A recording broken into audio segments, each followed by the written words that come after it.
Forward thinking. This is Six Figure Mindset. This is a show that showcases top black and brown talent in the corporate world.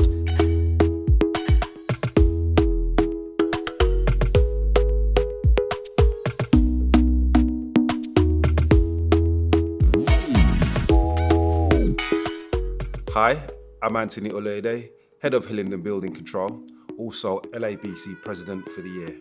I'd like to get to know you and do this interview, so I'm really looking forward to this. Excellent. Hi, Anthony. Thanks very much for giving us your time. Thank you for inviting me. No, it's a pleasure. The reason why this interview is really special is because Anthony's quote unquote one of my uncles. Not by blood, but by reputation. You're not old, you're just older than me. So it's really cool because I remember growing up in my old days, we used to go to the same church in Forest Gate. Correct.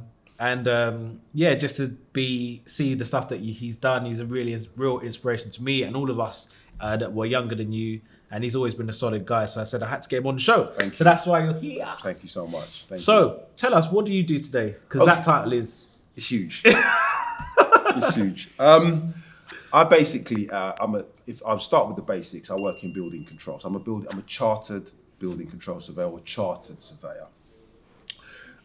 My role today is a building control manager at Hillingdon Council. So I manage a team of about 8 surveyors in Hillingdon Council. That's sort of Heathrow around there. Mm-hmm. And as well as that, I'm also the LABC President for the year. Now, I'll just briefly explain what that is. Mm-hmm.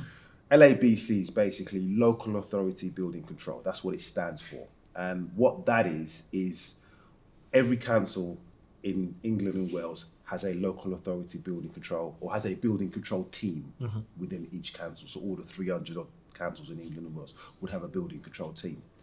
And I am basically the president for the year, basically representing all the building control teams in England and Wales for the year. It's been extended slightly because of COVID. The term is normally 1 year. Mine has been extended because of COVID. Yeah. So that role is all about representing members, going out to organisations, speaking to them about building control, building safety matters and things like that. Huge thing at the moment, obviously, which we all know about Grenfell and what's going on with that. So there's a lot of talk happening in the background with Grenfell. And I get to get involved in a lot of things with their climate change, all that sort of stuff I get involved in. So it's a wide remit that I have. So I have the presidency that I do, which you've seen on my social media forums. And then I have the day job, which is managing a building control team. Great. So I have millions of questions because like you said, it's so big. So for those of us not in construction, being the head of building controls, is that for buildings that are already erected or is this for people that are trying to build in your borough? People that are trying to build in the borough. So if I just take it down to the basics, if you wanted to build an extension or you wanted to knock a structural wall down in your house, you would need to have a building regulations approval, okay? Mm-hmm. As well as planning is first for your extensions, you need to have planning approval. Everybody knows about planning. Building control is the next stage, which is where we come in. And what we do is we liaise with the architects, we liaise with the engineers, go through all the plans, make sure all complies with the building regulations. And as well as that, we go out and inspect the work as it's being built. So, and that inspection is random. It's not, you don't tell them you're coming. It's really down to the builders to call us out at individuals. Key stages of that we need to see: foundations, some drainage, DPC, roof, steelwork, right? Insulation. There's key stages that they must call us out to inspect. We would go out and inspect on that basis. And that's anything in the borough. So this could be that. So for example, Heathrow Terminal 5, you would have to authorise that. Heathrow themselves actually have their own building control team. Even though they're in Hillingdon? Even though they're in Hillingdon. There's certain exemptions that they would have their own building control team. So Heathrow, we wouldn't get involved in, but anything on the perimeter road, like the hotels, if a new hotel was being built or anything like that, would get involved in that. But anything within Heathrow itself, they have their own building control team and they will do the same thing that we do, but only within the airport itself. So here's the question, because I can hear people that are online saying, so hold on, So you are the person that stopped me doing my extension in my house. Do you have that power? Are you that kind of? Do you have the authority? Yes, we do. So if you see something, so for example, someone submits plans, the plans look good. Yep. Turn up on site and it's Yep. a completely different. Yes. You can go there and say you can stop now. Everyone go home, or you need to resubmit your papers. Basically, we can stop them, or shall I say, we would advise them. Yes, the politician is here. Yeah, we would advise them. We would advise them that what you're doing doesn't comply. Right. And our role is to basically get them to make it comply. If they don't, like you're suggesting, then yes, we have powers to take them to court and do all sorts of stuff and impose fines and at worst. But this is really bad. Prisons. So in that's terms worse. of so you have the planning process. I'm really interested in this. Hence Yeah. why we're not moving on. So you got the planning process. Yeah. Which you don't have to get. That's a planning department. Yeah. But then so once planning is approved is when you need building control Correct. to come in. Correct. So building control now comes in. Yes. In terms of the process. But then don't you get a lot of applications, especially since the pandemic? Yeah, we do. We get quite a few. We do. We get quite a few. Because it's not just residential; it's everything, isn't it? It's everything commercial. So you're talking about because you get like 100 reviews a week, or is it? It varies from authority to authority. Like where we are now in central London, they'll get huge amount of work coming through, and a lot of it will be commercial. Yeah, because of course. what we have here. But where we are in Hillingdon, we're outer London borough, so we get lots of commercial, lots of domestic, mainly domestic stuff. We get your extensions, new houses, internal alterations, a little bit of shop fit outs here and there. Oh, okay. So it's not as mad. It's not as mad as it outside, but not to say we're not busy. We are busy. There is also a private sector. You can actually use private building. You can actually use a private building control if you wanted to. So, okay. Yeah, so it's a little bit. The system's a little bit disjointed, which the government are looking at now. So you can either use the council building control or you can use a private company. Right. So some of the work goes to private, some of the work comes to us. So it's kind of split. If we were to get all the work that came in through the door, through Hillingdon, I think we wouldn't be able to cope with the number of staff we've got. Right. Okay. But that said, we are very, very busy. So whenever you're going out and about and you see a building site, no matter how big or small it is, building control will be involved. Right, got it. Will be involved. Someone like me will be involved. Brilliant. Now the LBA side of things, because I know you said it, but I just realized LABC. Sorry, maybe I'm thinking about LBC. So the LABC. So when I'm thinking about that, you said you are the president. Yes. So when we say president, just for those that don't understand, so that means not everyone answers to you, but you are the authority for building control in this whole England and Wales. Correct. I'm the figurehead. Yeah. For the members. For members in LA. Yeah. For all the local. So you speak to government then? Oh yes. Yeah. Absolutely. Yeah. Speak to government. Like number 10. Not so much number 10. Okay. Although I might go there and start knocking. But it will be mainly my discussions will go through the Minister of Housing or the various ministers in that department would speak to and talk to and that sort of things, not directly to the Prime Minister. But I understand what you mean. Yeah. Okay, good. So it's a very senior, and obviously before you became president, how many people that look like you have been So you're the first. Wow. So that achievement, what did that, like, did you go for it or was you elected? How does that There's process? an election process that happens. And you put yourself forward? And I put myself forward. After being in a part of the LABC for how many years? Oh, I've been with local authority building control, including my presidency. I've been with local authority building control the best part of 25, 26 years. So why did you put yourself forward now? Because I wanted to show others that if I can get there, so can you. And dare I say it, it was just made. I mean, there's been female LABC presidents and then male, but mainly of white origin. So I wanted to get that role, to take that role. Unfortunately, I was elected and basically show some sort of diversity and colour to the organisation. So yeah, and I'm the first. and I do not want to be the last. Yeah, 100%. Yeah, And I'm sure we can make something. Yeah, we can work on that. Yeah. Okay, great. So this is what you're doing now, and it's really good to get an understanding of the day-to-day. You know, where you are now. So let's go back to the beginning, Ellen Grove days. Okay. Yeah. Yeah. So you grew up in North London, I remember. yeah.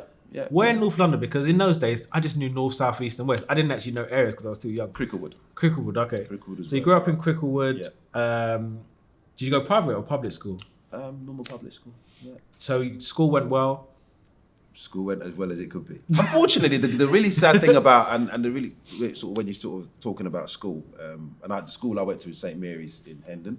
Still in contact with a lot of my old school friends. A really sad thing about my school is that it's been knocked down. Right. Yeah, it's been knocked down, which is really, really sad. Really sad. I think they knocked it down and they built some, ironically, Some built some houses there. But it would have been one of the things that I would have loved to have done. Would have been to go back to school or back to my school, and present to the school. But I can't do that because the school's no longer there. So yeah, I lived Cricklewood where I live. Mum and Dad, they're still there. I went to school my secondary school was in St Mary's in Hendon.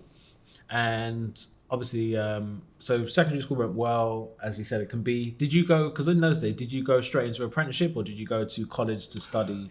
So did my GCSEs and I wasn't very good at my GCSEs. And I'll say that on the camera. My kids know this, and that's one of the things that I say to my kids is that make sure you do well in your GCSEs. So didn't do great in my GCSEs, and that's purely down to the basis I didn't focus as much as I could have done. So I went to college, and I went to Westminster College after my GCSEs to study a BTEC in construction. Right. Why construction? Good question. And the reason why I went into construction was because my dad at the time, he's an old man now, he's retired, but he was a mechanic, and I used to help him, give him all the tools to fix cars and things like that. I never wanted to do a job where I was sitting in the office in front of a computer or pen pushing all day. I never wanted to do something like that. I wanted a job where you're using your hands and you're building things and stuff like that. Got it. So after doing, I enjoyed design technology in my secondary school. So after doing some research, looking into what I could do, I didn't get the grades for A levels. The next thing that was aligned me to design technology was construction, where you're building things, and you go down site and things like that. I didn't know much, but I just knew construction, building. Great. And that's when I went in. That's why I found that course. I had the right grades to do that BTEC. It was a BTEC national, and so that's why I chose construction. I went to Westminster College. And 2 years or? That was 2 years. And I then went and then I did quite well in my BTEC national, actually. I was quite pleased with that because I think I started to then take things a bit more seriously, and I looked back over what the mistakes I made in my GCSEs. So I did okay in my BTEC, and then I applied to Kingston University to do for 1 year to do a HND in construction. Yeah. Okay. So I decided my BTEC national in construction. I did a HND in construction at Kingston University. That's what I did. So you passed that? I did. And they then offered me, they said, well, did all right in your HND in construction. At that time, I was a polytechnic. And it was just about to turn to a university. Yeah, because I went Kingston. So yeah, that's right. Yeah, it was a poly at that time. It was the last year of the poly. And then they said, well, they offered us the option to then do a further 2 years to make it up into a degree. Wow. And so you were the first cohort, essentially. Effectively, yeah, when they then went from poly to uni. And I decided to do a degree in. I just chose civil. They didn't have construction, so the closest that I saw that they had was civil engineering, right? Roads, bridges, that sort of stuff. So I said I did another 2 years at Kingston doing a civil engineering degree. So uni goes well. Yep. So you're now you've got a degree, Got a degree, yeah. even though you didn't do well at your GCSEs, Yeah. which is an Yeah, achievement. absolutely. How was it for your confidence seeing that you didn't do it well at GCSEs, but you now have a degree?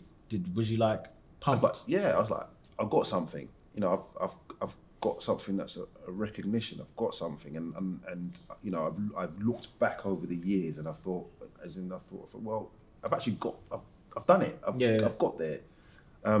You know, and I still say to myself, and I say to my kids, if there's a time machine that I can go into, like a Doctor Who, I'll go back to my GCSEs and start again, and do my GCSEs again. But yeah, I had my degree, and I was like, fantastic. I was really chuffed with myself. My parents were really pleased. Obviously, the eldest child, you got your degree. Well done, son. Yes. Well done, son. Well done. Yeah. So what I then did, if you don't mind me, no, go ahead. yeah. So what I then did, and I remember, I said, okay, I'm going to look for a job in civil engineering, construction. I just took the whole construction, civil engineering thing as a whole. So I remember I was at home, because I stayed at Kingston for a bit. I stayed at Kingston and I came back home, and a newspaper came through the letterbox. One of those free newspapers. They don't do those nowadays. But I remember those free newspapers came through the letterbox, and there was an advert in the back of the paper for a trainee building control surveyor. And I looked at it and I thought, I just saw the word. I mean, obviously during my course, the courses that I attended, the word surveyor had come up and they talked about surveyors. I knew what a surveyor was. I knew about surveying. And I saw this advert for a trainee building control surveyor. Oh, I applied for it. And believe it or not, thankfully, God's grace, I got the job. But that was my first and only job application after finishing university. And I got the job. Wow. So I literally finished uni, you know what, you finish June-ish time, saw the advert, went for the interview. I was working by August, September as a trainee building control. 25 years later. Yeah. Wow. Yeah. Just like that. And then like obviously you went as a trainee, and this organisation was local authority, or was a local authority, Hertsmere Borough Council. I owe so much to that organisation. Forward thinking.